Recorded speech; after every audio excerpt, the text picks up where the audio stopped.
Abusua Brad Shalif Bracco ede ni jesem aba omai Ghana mu what say BT Awards sebio e happy ye no Bracco akọ win best international flow na e na we ba ye de aseda obede pon obede sa akọ de se wotime je Bracco Brad Shalif every obi a wote Ghana was ye friend a village champion Shatta Wale sebio obi esiso a opeso killing nipa dream Shatta Wale abono asafo hene ene osi omai Ghana mu onza tema Bracco baso no Shatta Wale ani bre ene bayi kan wonu munti no na nko peso kele abranten drum se na nko de wakwa Bena boy because Bena boy a one Shatta Wale boy nwom no na nka wokofom na Bena boy tena ase hu se da bi eso twe no free Shatta Wale ho wo twe no free no no ena Bena boy ene ye kan international artist a Bena boy kan ho Germany akokrom na akoto ade wo shop a ye bo Bena boy enwom ho Shatta Wale ye de nwom no asha adakam Ghana nko a ene ebo no Abrochawati Shatta Wale nyuma Ghana for na ebo no wakam ene omufie enu ntina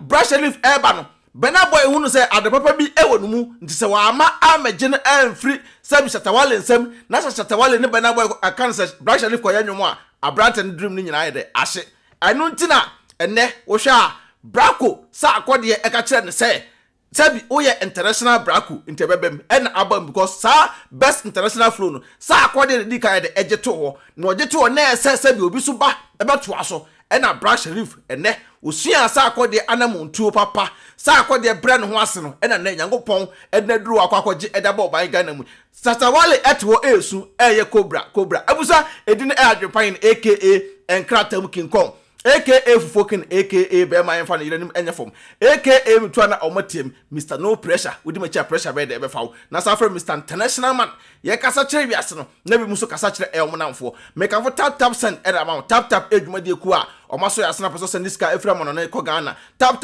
app e na make am for amount o first time app na be here adwenepahen promo code what I say no abagu benya discount kama now we can for a Nas Boy Enterprise a Nas Boy a ban all type of POP so a Nas Boy Enterprise be your POP kama ready the amount yensi dan so the same Nas Boy now what I say painting obey ni na the amount now we can for a Destiny Roofing and Steel Trusses so board down so kama ready the amount your board down so na dem nyansa nko a ahoya e wo mu etufuru mu what I say monko waso yeso edin no adwenepahen and I say BeckyTv abusua Bracco Brad Shalif aya ade amasabi makoma atom yam mani agiye pa na wiase obi ya de pa no ide no waka me adwenepahen ne de sabi yem for tan anya ade bebe no krenda no na ide da to pepepe o BeckyTv so adwenepahen TV so what I say Brad Shalif akopiem ewo America abonten so what I say BT Awards omo ye no sabi Bracco atimi akwaje best international flow edaba o my Ghana mu atimi sa Branton dressing and the way we see no nyoma na timi sa Branton angasa no dream na kita no ano ohye what I say Bracco nyum to for na apai because we share the way Branton no na wo ba no a o ye na dwere say hwan en na sabi o memfuma ni ento no so na omubusa no say hwan pa na ye sabi Ghana ha ye ka say for ni to no so a obebu ni di o say sa akode no ka Shatta Wale di o Shatta Wale di on de ono o form kra ai Shatta de ne de aye say nem ko for ba we e tram ko for ba we comedy line na Shatta Wale e de ne de aye say sabi o mini concert memra live video medi di atem on the ade bia woni ne ka asem kakra na akotena studio enam the studio woni fi onti no not da anyum concert line na e be de na Shatta Wale atimi akọ BT Awards ye nominate ne krada da bi ontimi nkobi ade to beta kobi because we hwe abrante no lifestyle we live na da bia no why no village champion Shatta Wale village champion sa masabi o se wakadem mo we de we Shatta Wale be do UK abonte so aso do heaven Shatta Wale be do UK abonte so aso we do heaven where they were kasa emi o UK and I'm o UK Shatta Wale na UK ya pai ice water egwemi e kan say awiesu no and obedu woni agesa no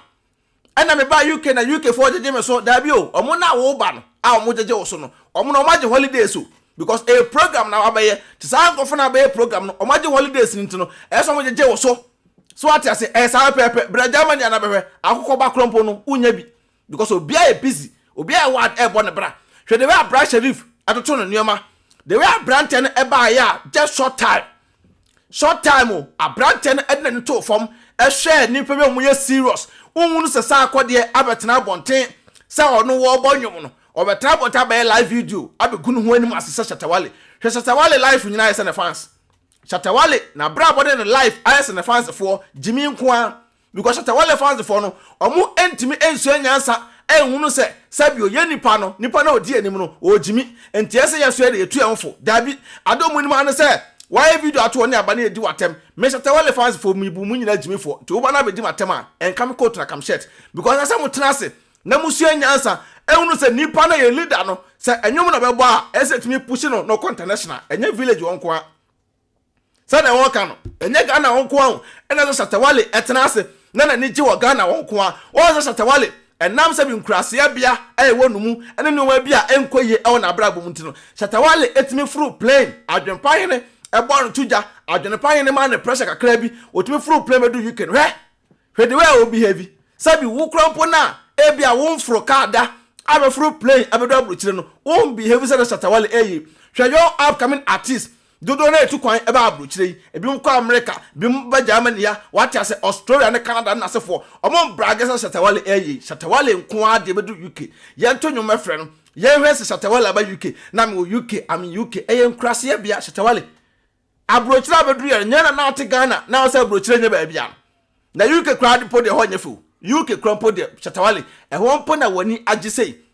UK na obedo na wani agisei na UK no ma wo nyina se Ghana pepepe UK uduru ba bia ye ton ice water uduru ba bia ye ton egwemi uduru ba bia ye ton kan se pure water na se for ho no uduru ba bia ye so abayere ekochini ebondon komi UK abonten so nti wunim so obedo UK nti wudi tu Shatta Wale transnational nyansa na ko brush elifu na ase ko brako na ase young boy no ko na ase na ka chase brako yi mato nsuo mayera wo system nim mayera ntimsraw kwaya ba ya sa akode obede pombe de etufo a wutimi ebeji ene atena ase a watimi akọ BT wati ase a whole world ewiase nyina no awards kese pan wo wiase a se watimi akọ best international flow a woda ba Ghana no a se Ghana nyina no sa akode ene timi je sa ade to wo a se sa akode tufo a sa akode hu ade papa bi e wo brush relief mu a woto no din international black awo ene wato baje sa award no ekwan ben na afa aso na black sheriff encherechiru mu na brako enchere kwan no na Shatta Wale wodi udin ahye Ghana ho onza me adwenpan ne na mpese opie free sum mu me adwenpan na mpese Shatta Wale opie free sum mu because the industry numa obi a se bi wa fon pa onidi Shatta Wale wa fon ye pa Shatta Wale animu a utim say yes abrante ne come den yam but obekwa abonten akwa guy o abeta live video mu akasa gba a say bi owi an kasa nyina atofom say bem metiam because Black Sheriff ba yenche hwe the way Black Sheriff ama Ghana for a feel proud da bia me kan for abrante no da bia me bo ne din ma da sa akode ase sa akode etimi tina ase etu abrante ne fo what I say bena boy mo etimi ya ade etwe brako eben no a bena boy etimi ball na baso a ne Black Sheriff eden to form no watima ya ade but obi say Shatta Wale say de an obofie oboman because ono na angasa no there be a selfishness ene ye no an to the run fans for nim nyina ne fans for nyina Jimmy sa Jimmy eno mu Jimmy because o hwe the way a brante we say fancy odi Jimmy ahuro mu nti no ye ba video ase a an wa Jimmy eno wa say sa Jimmy sa because Shatta Wale ne betra bonte na odi atem Shatta Wale de ti betra bonte di atem e ma ne ye mu de mo boje ne so na ye ba ne ye betia na mo say hey mimi hunu mo ye Jimmy for krama me kana ko bi da kire mo Shatta Wale ti fa no compare Brakuda o ti fa no compare Black Sheriff da o ti fa no compare esa akode da Ghana we sa akode eyi Brako free ho a Shatta Wale pese enko no be hye wo de Shatta Wale ene kona kokko sabi o kona enko wo foforo because wo wa ase kra ena wa wato hu din ena me kwakwaje award anko award be Shatta Wale kwakwaje bia wato Shatta Wale so kwaje award a waje wato obi say Black Sheriff onko to award sa akwade enko to award Shatta Wale ena timi ko to award because ono de oto ono obi asabi o ono kokko nwom a sabi ye future no krompa nipa no video oni Beyonce ko bo nwom a Beyonce mpo hu ne da edit omo ya Beyonce ti America o so masa jai wa pa mache wache ntu da me monwum bi na kempeja wo enso nyina nyo after Beyonce nyum nyina Shatta Wale anko ba bia do nim say village champion wa ko jina cars no true $1 $2 no 11 cedi eno anu nim we kan na say mo another continent studio e na sabi o ma me ha e na ma me ha eno nko na be na we to international mutimi nko ultimi international entabusua ye nyina ya fa paibo enta Black Sharif Bracko achi se na be ya obetoma Ghana akoba bia Ghana di no what ase ebekọ achiri obi second promise mo timu se artist for no omo respect omo the whole Ghana obi omu no pa Shatta Wale the whole Ghana musician na won bu no e o wiase out Ghana manum Shatta Wale sawe pepe na Shatta Wale nsuba ate nti we bada na wetu akọ onim nti ye mu se ne ba ne ye tenwa ese o ye din na utie ye ye ba ne ye tenwa ese o ye din na ye na utie na ofa aba eni nyansa ye de ewum na hu se da bi asama adwepan ne eka no ya ade amitie be de beboa me what ya se ntabusua Black Sharif de Bracko wa ya ade mani age da bia me bona ba so na Shatta Wale de sa kopem se metia no obesua nyansa pa de ene minyanya ye no ena tie ene ono de ne de nam no de fa ma enam no ba we konante echam no ba we konante echam ni we nanam echam me fi oba we ano obi a wo serious girlfriend etim ko hia abra kokko ekofe na no chese abrabo basaye na Shatta Wale nam wiase no obo nka wo kasabi ka Shatta Wale obi a nka talent pa o by nam nyoma bi e wonumu ene nyoma basa ntino ontimi ko nanim waka Shatta Wale hian paibo ntine fans for na mudada na tem didie amba obi video asem mudina tem fa mo mpaye e ba mo ken na mo frɛ no Shatta Wale no because ohian paibo pa because Shatta Wale si munye bandana from Ghana enya ne why bandana amfa no be change ne be na Shatta Wale what I say anka fa ama no ena mo so de ne Jimmy akwadale mo na mu nso nyansa ena mo tunufo no mu tunufo ena mo de Jimmy e follow no ena mo ya na mo kodi obi atem no obi antim case because me minimo una anime na wo hwe me nti so nyansa na Shatta Wale no fa tunufo se de be ya ade a sabi oni mo nyam hyekese a Black Sharif eto akwaje edaba o my Ghana mu no aye boss akwaje abaso bena boy abaso so ma support a brand no ama brand no eto akwaje sa big award no edaba Ghana no eno na ye ni GSM Shatta Wale when was the last time Shatta Wale award wanyi bi Shatta Wale Ghana cry award so cry no ontimi njibi e say Shatta Wale beja award o Ghana ji so koto wan ta ontimi nyibi nti award esi ni fie nyina no ai what I say ni nyina ono anesene ono ane wosene a wokọ brassmate for ne yifo no mo sensena award na no head akwakoje ana me Shatta Wale na Shatta Wale boa ni nyina na fake on trase no hunu se music career no wato nsuom on free stage no so no ma upcoming artist for ni bi mra no nya ase waje kwan nim akantan no so no abusa mi do besi abaso ano ahye video na eda mai subscribe to our YouTube channel BeckyTv or AdwenepaheneTv so de on what I say oba Facebook so AdwenepaheneTv BeckyTv direct page the on Ariana page so the on what I say na direct TV so the esan ho mesra mo TikTok AdwenepaheneTv BeckyTv do mo musra mo follow pages ni the MI so that the video bi aba mo so mo sabe mi Bracko sabi obi anum say e friend Black Sharif what I say say pepe nyankopon won sra nananom so nye the emu achidom obi odna no e be ka adwenbone ensem fon afa ho bi obi tse Shatta Wale mu na sefo omo nyomo bo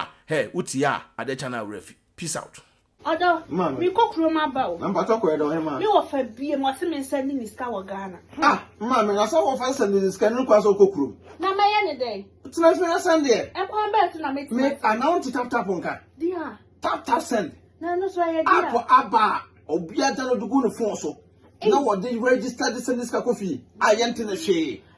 Sir. Na wo kwa mo ti ko ska extra. Ma me sraw. Me kan for tap send amount. So you so iPhone and also betam no app store no download the go phone so Android phone so no Google Play no download the go phone so mesrew and I will send this so mesrew o first transaction be no we so we hear promo code no so ba adwenpahene adwenpahene e da go yes ntimpacho wo bogu a wo Europe kwa da wo benya €5 free before the some party for some can put tap send at amount wo America so Canada dia mama $10 to miss now man how oba ho for say enkwa bonte no bi akwaso pe mpacho wo biara no na eko some kwa bonte de man download this see atena fie mpacho na relax no one say mpie kwa bonte bi mi hu say me kwa bonte mama na ade a am de krompo ni say first for no mu credit card nko a ene de tap pull amount mo say dikanfo obehu ye mobo wose unsu normal bank card utimi dey register SMS ka kofi asem atadwe yate dene ti tap aba ama hiafo say send this kan ko Ghana na rate no so kama ye twa bi bia mama mesra me kan fa ma on say wani age Hey, me no ye bad power and tentem to so promo code bogum na ho hia me. I nanya 5 euros. Free. I no more Canada so in US so so benya $10. Oh. Hey, say your day. I am a daddy for the only seven. Hey, na tap here come on. Hey, tap send abusia rate mo hene. Adwenepahene otwa supre kwabrafo waye kwa bibrim han bafo otwa burumu wode putupuriye buraburu ma mansan wo fufuo tom tibi